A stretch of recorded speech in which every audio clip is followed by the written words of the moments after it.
Eu sou Mário Persona e essas são as respostas que eu dei aos que me perguntaram sobre a Bíblia. O irmão mandou uma mensagem para mim e ele disse ter lido numa rede social aí, os irmãos conversando, e um irmão disse o seguinte, que entre os congregados ao nome do Senhor não existiria joio, só trigo. Porque se é o Espírito Santo quem congrega, ele não iria congregar falsos cristãos. Então surgiu essa dúvida, não é?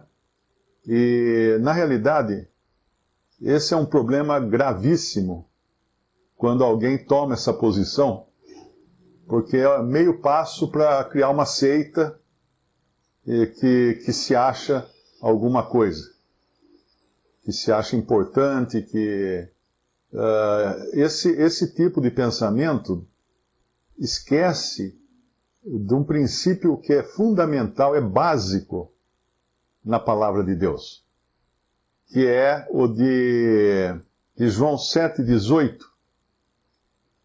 quando o Senhor fala assim: quem fala de si mesmo busca a sua própria glória. Mas o que busca a glória daquele que o enviou, esse é verdadeiro, e não há nele injustiça. Quem fala de si mesmo busca a sua própria glória. Bom, nós podemos pensar que no mundo, na vida comum, eu vou fazer uma entrevista de emprego, eu tenho que falar de mim mesmo. Não vou falar que eu não sei se eu sei fazer o serviço ou não. Melhor perguntar para outro. Tá, eu vou falar, eu sei, eu tenho experiência de tantos anos nesse trabalho, eu tenho certeza que eu vou poder contribuir para essa empresa e blá, blá, blá, blá, blá, blá. Todo mundo que já fez entrevista de emprego sabe como é que você tem que contar a sua história ali, né? Você tem que promover a sua marca, você tem que vender seu peixe. Mas nas coisas do Senhor, nós sabemos que nós não temos parte nenhuma. Não é por talento natural, não é por conhecimento adquirido com cursos ou treinamentos empresariais, não é com nada disso. É por graça somente. É somente graça. Então ninguém pode se gloriar do que tem e do que sabe nas coisas do Senhor. Porque se o Senhor não desse, não ia ter nem saber.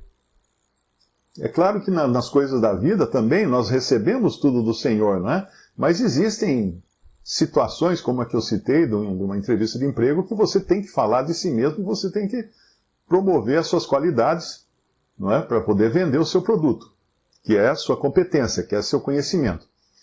Então, esse é um princípio básico. Quem fala de si mesmo busca a sua própria glória. Um outro versículo que eu me lembrei é o de Apocalipse 3, versículo 8.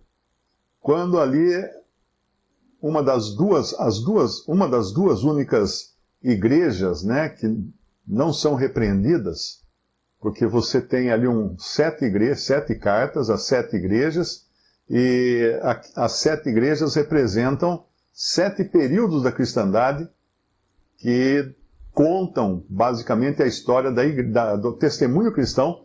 A gente fala igreja, né? Mas ali é o testemunho cristão como um todo. É a casa de Deus que está sendo contada ali. Ali sim, tem joio e trigo misturado. Porque você vem com a introdução de várias doutrinas errôneas, você tem lá Tiatira, você tem Sardes, você chega depois até a própria Laodiceia.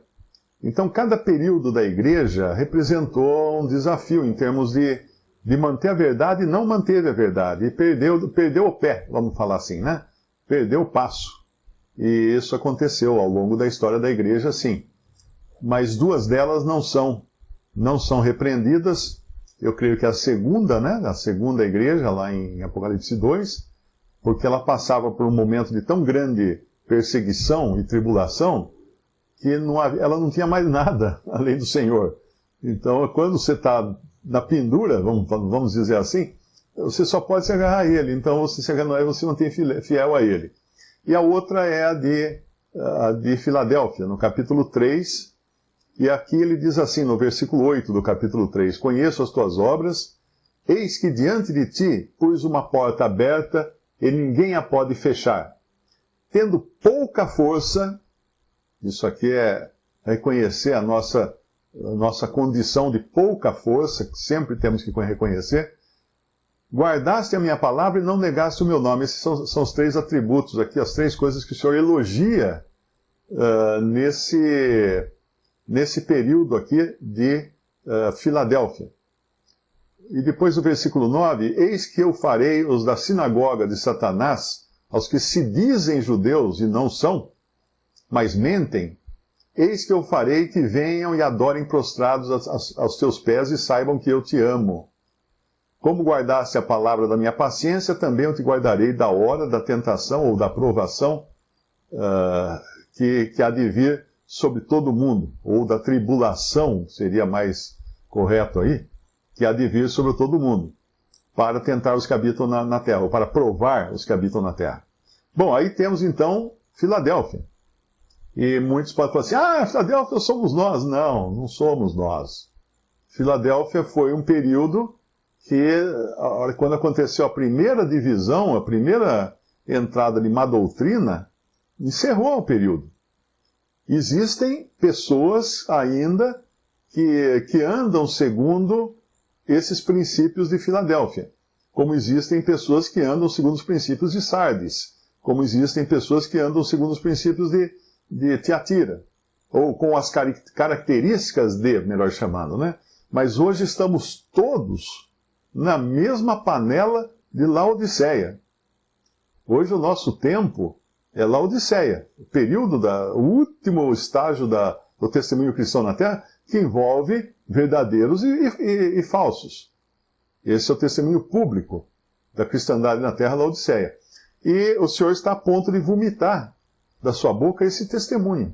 Então, se por um lado o arrebatamento será uma bênção para nós cristãos que cremos em Cristo, ele será também o corte, né?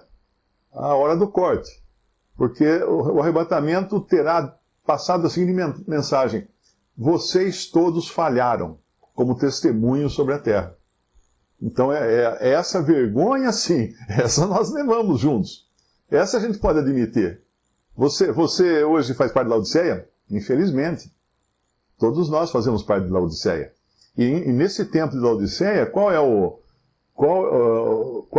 a ordem do Senhor? A comunhão que ele busca agora, porque já na comunhão coletiva, ele viu tanta ruína que agora ele busca a comunhão individual. Eis que estou à porta e bato. Quem ouvir a minha voz, entrarei e cearei ele com ele, eu com ele e ele comigo. Isso não quer dizer, como uma doutrina que se infiltrou aí, de que hoje não tem mais igreja, não tem mais reunião, os cristãos não precisam mais congregar, porque agora cada um fica em casa, porque o Senhor vai bater na porta da casa para ter comunhão. Bom, então rasga todas as cartas dos apóstolos que falam da ordem na igreja, a ordem nas reuniões, né?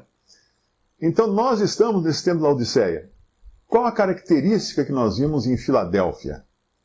Uma muito importante. Filadélfia não fala de si mesma. Quem a elogia, quem diz que ela é alguma coisa, é o Senhor. O Senhor que fala dela. Guardasse a minha palavra, não negasse o meu nome, é o Senhor que fala dela.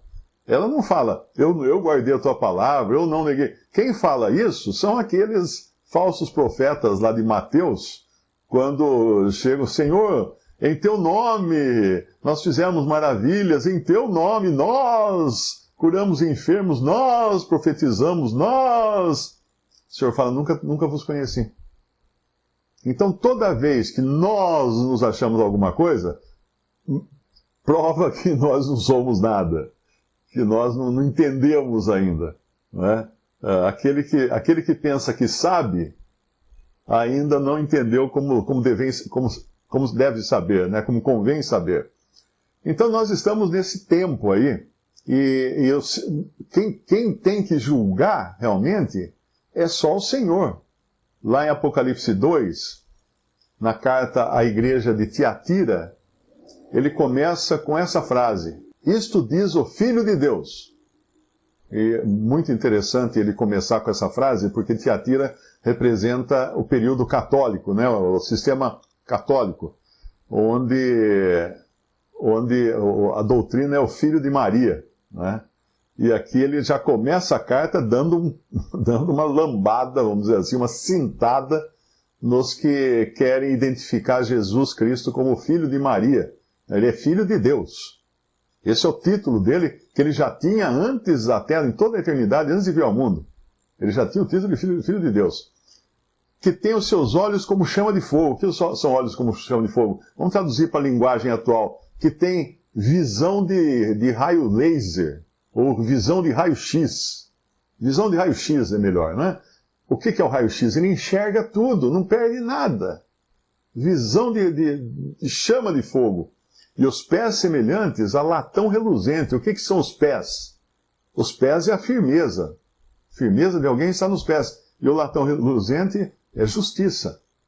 Ou seja, é aquele que perscruta tudo com perfeita visão e julga com perfeita justiça também. Eu conheço as tuas obras, ele continua falando, o teu amor, o teu serviço, a tua fé e a tua paciência, e que as tuas últimas obras são mais do que as primeiras. Eu acho lindo esse reconhecimento do Senhor de Tiatira. Muitas vezes a gente pega Tiatira e pega só a parte negativa, né? Mas veja que interessante, que ele está elogiando as obras, o amor e o serviço de Tiatira. Reconhecendo que eles tinham isso daí. E ele ainda elogia que ele fala assim, e que as tuas últimas obras são mais do que as primeiras. E realmente são. Não é? Se você pensar ao longo de toda a história, as obras de misericórdia do sistema católico romano foram muitas. Foram muitas. Quase que na maioria das cidades do Brasil existe uma entidade chamada Santa Casa de Misericórdia. Isso aí é uma entidade católica, que foi fundada por freiras. Em São Paulo existe lá um hospital, meu filho foi operado nele, Hospital Santa Catarina, que foi uma freira que, sei lá, no século XIX ou no começo do século XX, que começou a levar doentes para a casa dela e cuidar deles. E daí surgiu esse trabalho.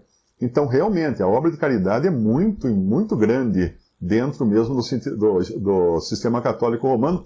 E o Senhor não deixa passar essas coisas. É isso que a gente tem que entender. Ele enxerga. Ele enxerga e ele julga com retidão. Não somos nós que enxergamos e julgamos. Ele vê além aquilo que a gente vê. Então, quando nós nos achamos alguma coisa, fala assim, não, só entre os irmãos congregados é que tem trigo, não tem joio. Ah, que isso?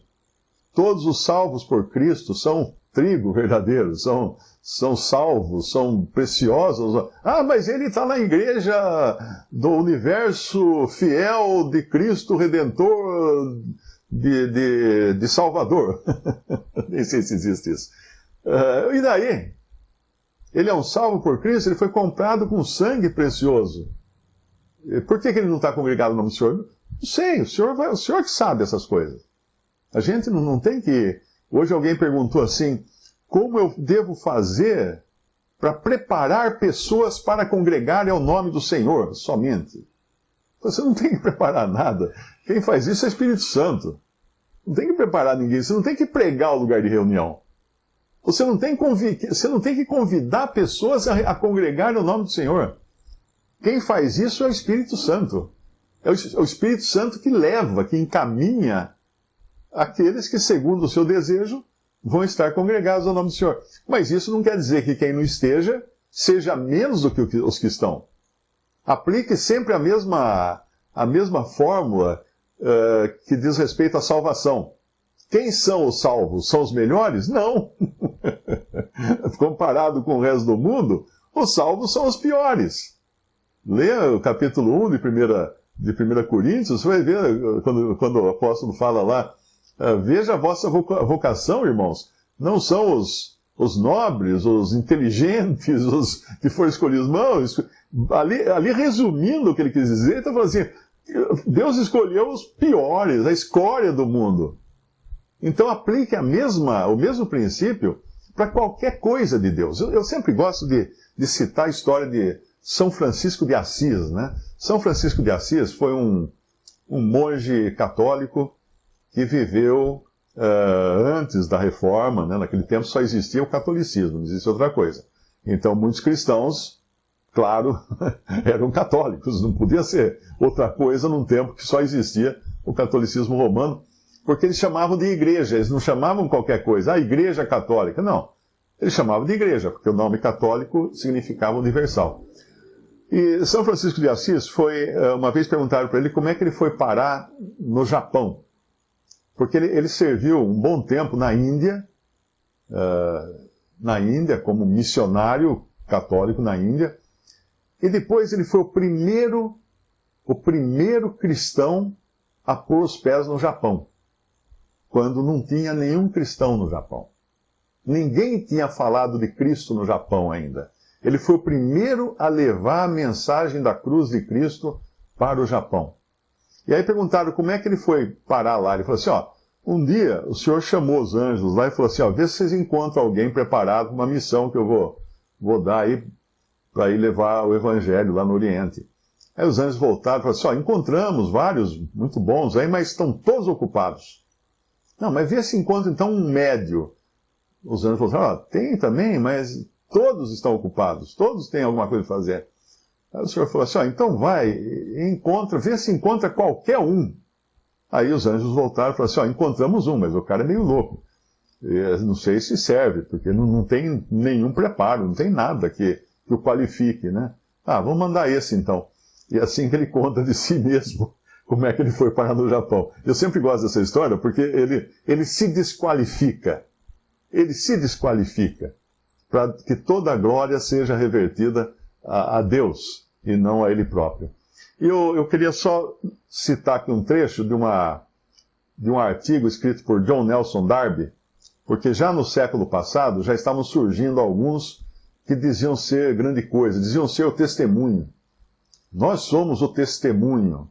E aí Darby escreve um artigo assim que dá uma lambada bem dada neles, e no final ele fala assim, Moisés não procurou fazer a sua face brilhar, e nem mesmo sabia que isso estava acontecendo quando ocorreu.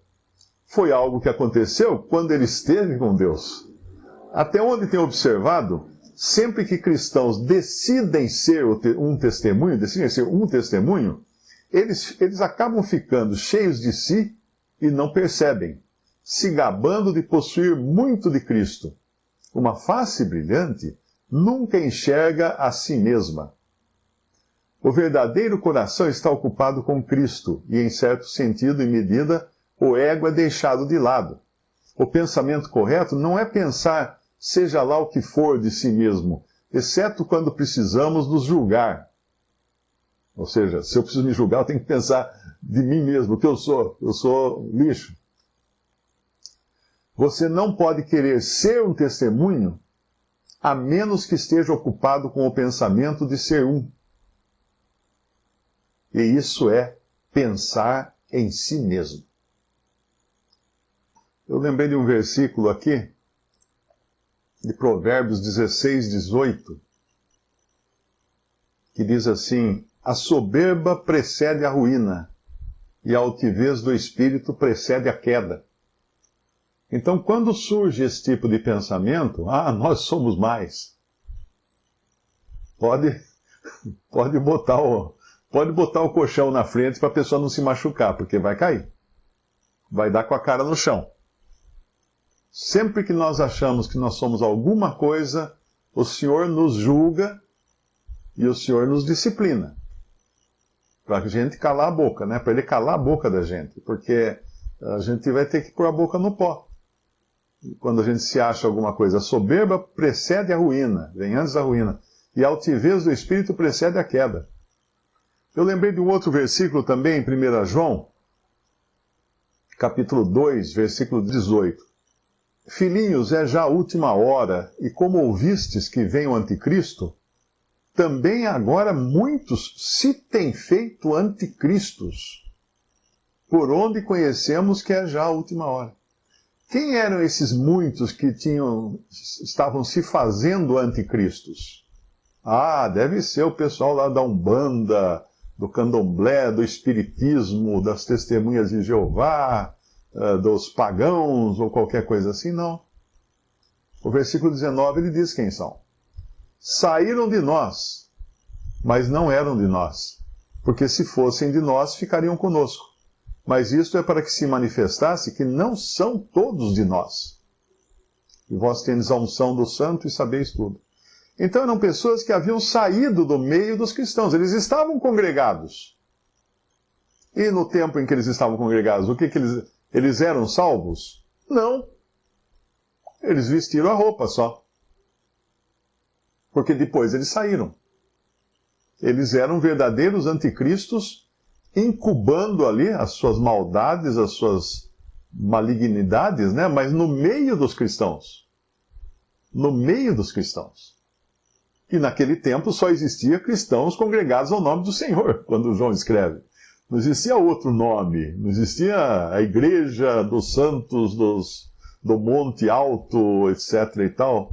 Então, é bom entender isso, que a assembleia, a igreja, é também a incubadora, não porque ela quer ser, mas porque Satanás veio e botou joio dentro dela, dentro do testemunho, não da igreja corpo de Cristo, ok? Do testemunho. Ela é incubadora dos anticristos.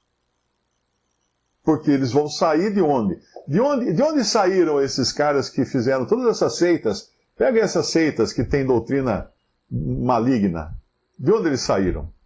Eles saíram do meio cristão. Eles vieram do meio cristão. E mesmo entre os irmãos do século XIX, saíram os caras lá que tinham malignidade assim até debaixo da unha, falando coisas horríveis, e formaram grupos que hoje são chamados de irmãos derivados dos irmãos de Plymouth, que congregados ao nome do Senhor e tal. Tem um grupo que eles seguiram um homem chamado Raven. O sobrenome dele era Raven. E o Raven, em inglês, é corvo, não é? Quer dizer, o cara era um corvo, mano. O cara era cara para mexer com carniça. Ele gostava de carniça, né, pelo jeito. E ele saiu, eles são muito fortes hoje. Eles são muito fortes na Austrália e Nova Zelândia. E lá eles são um grupo tão forte, eles são mais, vamos dizer assim, mais conhecidos, né, até do que irmãos congregados ao nome do Senhor, como nós aqui no Brasil. Porque eles lá são tão conhecidos, tão influentes, que eles estão na política, eles têm escolas, eles têm hospitais, eles são uma organização grande. E volta e meia estão nos jornais, porque arrumam confusão, tem algum lá, porque eles são chamados de exclusivistas. Muito cuidado quando falarem para você, você é dos exclusivistas, porque esse termo exclusivista foi dado a esse grupo que saiu, porque eles são extremamente legalistas, né, e metidos em confusão, sempre, se metendo no governo, na política, e são chamados exclusivistas. Então tem muitos grupos que surgiram de hereges que foram colocados fora da comunhão. É importante entender isso, que a Assembleia, né, congregada no Senhor, foi incubadora, não porque quis ser, né, desses que depois saíram e criaram suas próprias igrejas e seitas e heresias e um monte de coisa. Então, estavam, como João escreve na sua carta, saíram de nós. Onde eles estavam, então, para sair? Eles estavam dentro. Mas não eram de nós. Porque se fossem de nós, ficariam conosco, mas isto é para que se manifeste que não são todos de nós. Eu acredito que Judas também fale alguma coisa sobre isso. No versículo 4 de Judas, ele fala assim, porque se introduziram alguns, introduziram onde? No meio dos irmãos reunidos. Se introduziram alguns que já antes estavam escritos para este mesmo juízo. Homens ímpios que convertem em dissolução a graça de Deus e negam a Deus, o único dominador e Senhor nosso, Jesus Cristo. Então, eles se introduziram. Era um um câncer entre os irmãos congregados ali no templo de Judas. E ele vai falar mais para frente, ele vai continuar dizendo desses, né? Ele fala no versículo 10, aqui de Judas: estes, porém, dizem mal do que não sabem, e naquilo que naturalmente conhecem, como animais irracionais, se corrompem. Ai deles, porque entraram pelo caminho de Caim e foram levados pelo engano do prêmio de Balaão, e pereceram na contradição de Coré. Estes são manchas em vossas festas de amor. Nas festas de amor de quem? Dos irmãos reunidos, porque naquele tempo só tinha os irmãos reunidos, não é? Banqueteando-se convosco, apacentando-se a si mesmos, sem temor, são nuvens sem água, levadas pelos ventos de uma para outra parte, são como árvores murchas, infrutíferas, 2 vezes mortas, desarraigadas, ondas impetuosas do mar que escumam as suas mesmas abominações, estrelas errantes, para os quais está eternamente reservada a negrura das trevas. Esses são incrédulos, que se introduziram no meio cristão para fazer das suas. Lembra de Simão? Simão, e creu o próprio Simão na pregação de Filipe e foi batizado. Aí, Simão estava dentro agora da grande casa. Simão estava convivendo com os irmãos. Mas a hora que ele deseja comprar o dom do Espírito Santo, o poder do Espírito Santo, aí vem à tona quem ele era. E vem à tona porque Pedro repreende Simão, o mago, lá em Atos, né? E fala para ele orar e se arrepender, e ele nem isso, nem essa familiaridade com o Senhor ele tem. Porque ele fala para Pedro: ore você por mim. Ele não tinha nenhuma familiaridade, não era uma pessoa nascida de novo. Não era uma pessoa que cria no Senhor Jesus, mas estava ali. Dentro, entrou por diferentes objetivos. E tem muito isso hoje, hein? Não pensa que acabou isso daí, não. Não acabou, não. Eu me lembro sempre de um jovenzinho que vinha a todas as reuniões em Limeira, e sempre depois da reunião do sábado, os irmãos jovens saíam para comer uma pizza, comer um lanche juntos, para fazer um momento juntos de comunhão, de conversa, né? É que nem um irmão um irmão que eu conheci, ele era da denominação presbiteriana, né? E ele comentando dos acampamentos que faziam lá da igreja. E eu falei: mas como é que é esse acampamento? Na verdade, acampamento de jovem é fábrica de sapato. Vai o pé esquerdo procurar o pé direito. Para fazer o par. Quer dizer, ele não falou que o objetivo final entre os jovens era procurar o outro pé do sapato. Então estava ali esse jovenzinho saindo com os irmãozinhos, com os jovens aqui de Limeira, depois da reunião, e ele falava assim: nossa, os irmãos são tão legais, os irmãos são tão legais. Cadê? Sumiu. Depois de um tempo, acho que não achou o número dele, né? Sumiu. Desapareceu. Os irmãos não foram tão legais quanto ele achava que eram, né? Porque então, tem uns que vêm por causa dos irmãos. Os irmãos são muito legais. Não tem irmãos mais legais que esse. Eu quero congregar também. Vai cair do cavalo. Vai cair do cavalo. Porque nós não estamos congregados aos irmãos congregados. Não é? O centro de reunião não são os irmãos. Nós estamos congregados ao Senhor, ao nome do Senhor. Então, se eu não tiver isso em mente, eu estou me enganando também. Um irmão hoje me falou: Mário, tem um casal aqui que eles vieram, congregaram, foi recebido à mesa, até depois sumiram. Tentamos falar com eles, só a esposa que falou ok, ele não falou nada, não respondeu, tal. Eu falei: vai acostumando, porque vai ter muito disso. A pessoa vem no oba-oba, ela está lá numa igreja que pede o dízimo, e ela encontra uma que é mais barata. Na cabeça dela, né? Encontrei uma igreja que é mais barata, vai dar para eu fazer economia e comprar um celular novo aí. Ela vem com outras intenções que não são o Senhor no meio. E é humano. Não devemos pensar assim: o que aconteceu? Nossa, parecia que... Não devemos ser ingênuos. Mas não era trigo? Veio congregar, o Espírito Santo trouxe para congregar, era trigo. Não era trigo. Talvez até fosse, mas os objetivos, o que buscava não era o Senhor no meio. Porque o que nós vamos congregar por quê? Por causa da banda? Não tem banda. Por causa do pregador? Não tem pregador. Fez teologia, que fez não sei o quê, um anel para beijar a mão? Não tem anel para beijar a mão. Nós vamos por causa do Senhor, só tem um Senhor ali. E só. Só. Humanamente falando, né? Para nós é tudo. Tudo ter o Senhor no meio. Se ninguém cantar nenhum hino, se ninguém abrir a boca, se ninguém fizer nada, ainda estamos congregados ao nome do Senhor e tendo Ele no centro. Vai ser a apreciação do nosso coração, vai ser o Senhor. Então vai surgir muito disso, viu? Não pense que porque está congregado ao nome do Senhor, você pode emprestar dinheiro para Ele sem garantias, porque pode ser um aproveitador que entrou justamente para conseguir algumas coisas. Então não seja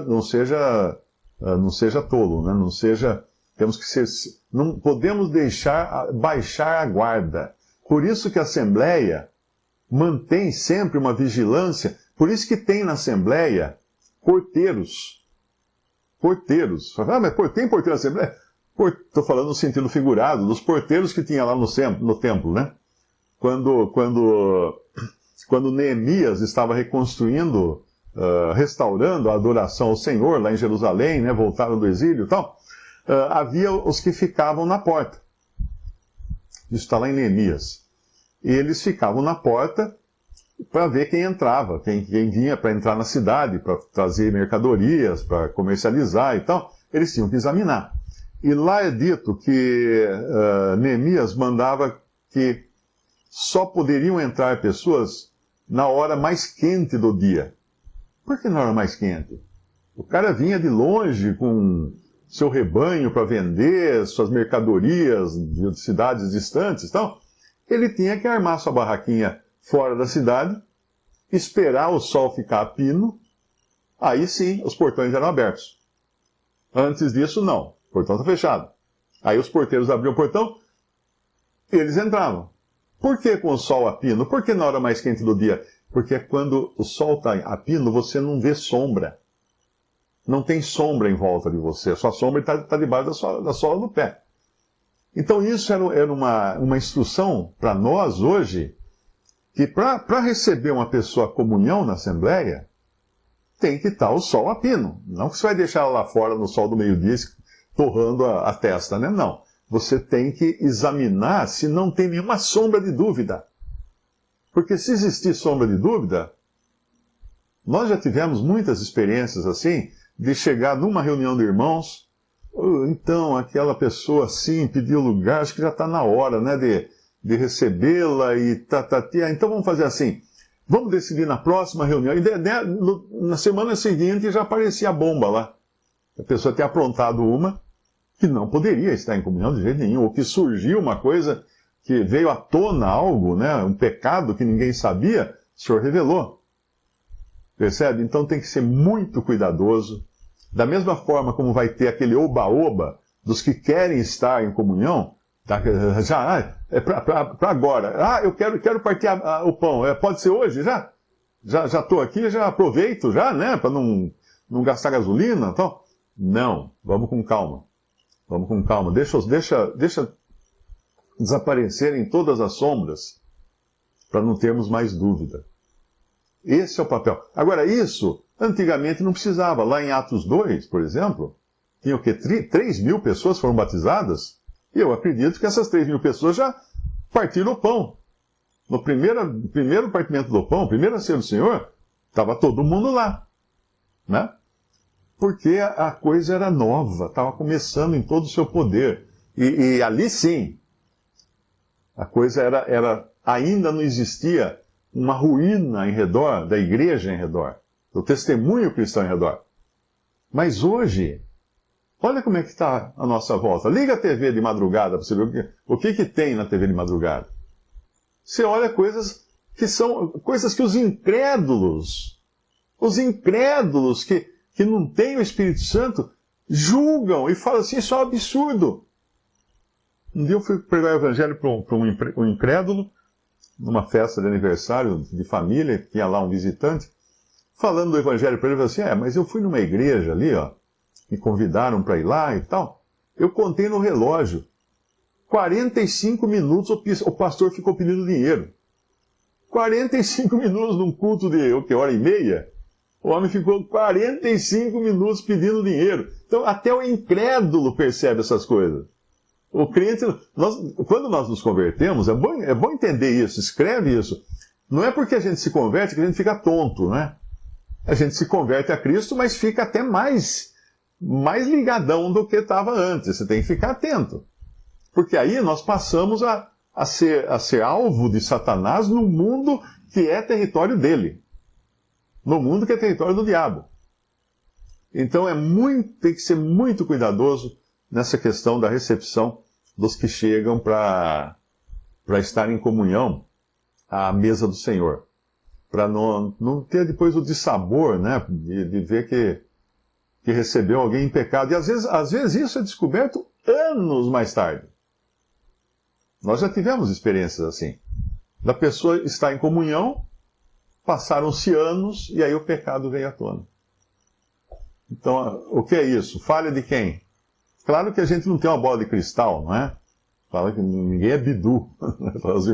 Os irmãos falam, eu estou vendo aqui que aquele irmão ali está pecando, tal. Ninguém faz isso. Ninguém pode fazer isso. Não tem adivinhação nas coisas do Senhor. Isso que fazem por aí é adivinhação, não é profecia.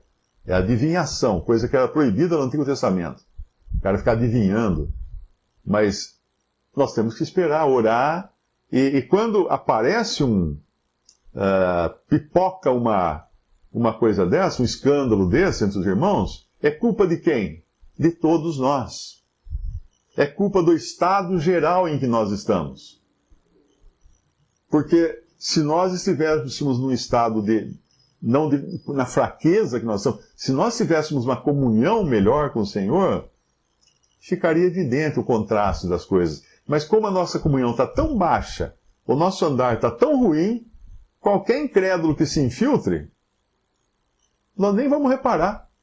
Né? É como se está todo mundo com a mesma roupa, está todo mundo vestido de azul. Chega um com um azul, uma tonalidade muito pequena, você olha e nem percebe. Assim, não, é azul. Mas não é azul. Ele está com uma outra tonalidade, é outra coisa. É muito importante também essa questão de não criar um clima de polícia, de policiamento, né? Porque isso constrange, isso desanima. Se você tiver que viver o tempo todo preocupado se os irmãos estão reparando no seu sapato, no seu cabelo, na coisa que você faz, e os irmãos ficarem também vigiando, né? Tipo contratando detetive particular para seguir você, para filmar você, para pegar você em alguma falha, aí o clima vira um clima de tortura. E, claro, não é isso que o Senhor quer de jeito nenhum. Nós temos que confiar que o Senhor vai nos mostrando e nos ajudando também, não é? Mas eu acho que o melhor remédio para tudo isso é a comunhão pessoal de cada um, e pessoal é de cada um, né? Porque é isso que o Senhor pede lá em Apocalipse 3. Percebe que isso que ele pede lá em Apocalipse 3, que ele fala lá, é justamente o remédio. Porque em cada carta dessa, em cada carta das 7 cartas, falando da cristandade como um todo, né? Mas em cada carta ele julga e aí ele dá o remédio. E na carta de Laodiceia, ela é Laodiceia é a única que fala de si mesmo. Ao contrário de Filadélfia, Laodiceia se gaba. Não, estou rica, estou abastada, não preciso de coisa alguma. E o Senhor fala, não está vendo, você é cega, pobre, nua, né? Compra colírio para colocar nos seus olhos. O Senhor fala para ela e mostra para ela que ela estava totalmente fora, totalmente errada. E aí qual era o remédio que o Senhor fala? Abrir a porta individualmente para o Senhor. Porque quando tem dentro do testemunho cristão aqueles que estão em comunhão com o Senhor, mesmo que está tudo ruindo em volta, aí nós encontramos lá em 2 João, eu acredito que é, ou é 3 João, acho que é 3 João. 3 João, nós encontramos uma assembleia onde tinha um que se posicionou como dono do pedaço, Diótrefes, que não recebia os irmãos, não recebia nem os apóstolos, mas aí o que acontece ali? Nós vemos que tinha o presbítero, o amado Gaio, que João se dirige ao amado Gaio, né? E depois ele vai falar que em presença da igreja, versículo 6, testificaram do teu amor, aos quais se conduzires como é digno para com Deus, bem farás. Então era isso que ele tinha que fazer, se conduzir de uma maneira correta diante de Deus. Ah, mas e Diótrefes, vamos pegar ele vamos dar um couro nele? Não. Aí no versículo 10 ele fala, por isso se eu for, trarei à memória as obras que ele faz, proferindo contra nós palavras maliciosas, e não contente com isso, não recebe os irmãos, impede os que querem recebê-los e os lança fora da igreja. Amados, não sigas o mal, mas o bem. Quem faz o bem é de Deus, mas quem faz o mal não tem visto a Deus. E aí entra um outro personagem aqui, veja só, em meio a essa lamaceira, esse lamaçal que o Diótrefes estava causando, todos, no versículo 12, todos dão testemunho de Demétrio. Até a mesma verdade, olha que coisa linda, a própria verdade testemunhava desse irmão. E também nós testemunhamos, e vós bem sabeis que o nosso testemunho é verdadeiro. Então, no meio daquele lamaçal, brilhavam ainda mais as luzes de Demétrio e de Gaio. Porque quando você tem uma situação daquela, você tem um contraste. O contraste cresce com a presença daqueles que se mantêm fiéis e em comunhão com o Senhor, mesmo tendo aqueles que estão ali só para confundir e para atrapalhar. Visite respondi.com.br. Adquira os livros ou baixe e-books. Visite 3minutos.net. Baixe o aplicativo.